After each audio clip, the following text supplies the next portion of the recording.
From Game 1 until the NBA Finals in June, it's a long season ahead, but never too early to start picking winners. And for that, we bring in Armen and Levack from ESPN Radio 104.5. The team, Armen Williams, Jeff Levack, every Monday through Friday from 3 to 7. And guys, first of all, we've got the Warriors as the defending champions. Are they the team to beat this NBA season? I'm going to say no. I'm going to go with who they beat. I'm going to go with the Cleveland Cavaliers. I know Kyrie Irving's still recovering from the knee surgery and whatnot, but LeBron James, in you I trust, Sarah. So LeBron James and the team, he got what he wanted from the free agency market and the re-signing of guys around him. So I think even the team's going to look at him this time and go, hey, how about you win us one? We'd like it. Cleveland needs it. So I'm going to go with Cleveland. It's been a while. Is this the year for Cleveland? I think it's the year with the way LeBron played last year, but I think they'll be playing the Spurs. Spurs had LaMarcus Aldridge.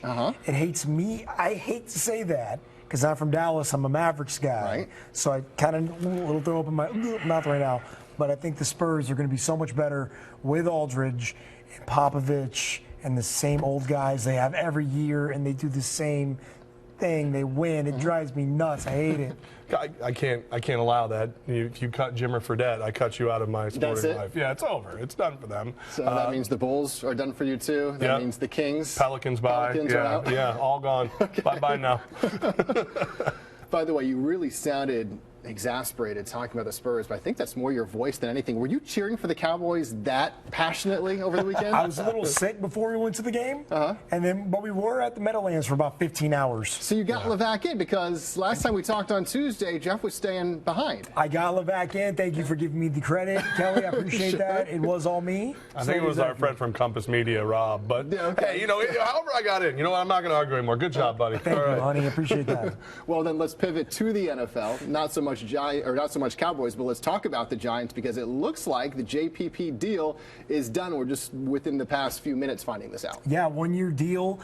They're going to apply for a two-week exemption for JPP, but Levack, this guy is going to be ready to play within the next 2 weeks with the Giants. At least he'll be eligible to play. He can practice tomorrow if they want him to. I mean, that's the deal. It looked like these guys were never going to find their way again. The Giants and JPP had lost that love and feeling, but they figured something out. Apparently agreed to a deal that'll go through the rest of this year that'll be incentive based. So if he produces, he'll get paid. If he doesn't produce, well, they tried and they can move on afterwards. But like Armen said, 2 weeks to check him out, work him out, see how he does. They'd like him on the field by week 10. Kelly, it's funny how much more you miss him when your pass rush is the weakest link on your entire team. It became glaringly obvious how badly they need him. That had to factor into this. Oh, the Jerry Reese said tonight. We're so excited. We've been waiting for him to come back. He turned him down already twice. I don't think you've been waiting. Hey, no. And JPP was probably watching the games too. Every time they couldn't get to the quarterback, he's probably thinking, working out in my favor. Leverage. Yeah, it's because he couldn't change the channel. Was that the first? No, we had the high four. Yeah, so it's high the second four, because we're going to keep track of them. Okay. How good do you think he's going to be? Well, we had a source close to the Giants call today and say he's back to at least close to his playing weight. So muscle-wise, speed-wise should be there. The question still is, how important is your grip? What you'll be able to do. And that's why I think this is a perfect deal for the Giants. It may not pay off this year, but at least you know what you have. So if he plays, let's say, week 10 through the end of the season, and you get JPP, well, then he's going to get paid for the future. If he plays for the rest of the season and you can just tell it's not quite there, they move on with no long-term problems as far as financial issues go. Got a feeling. What do you think? No one knows.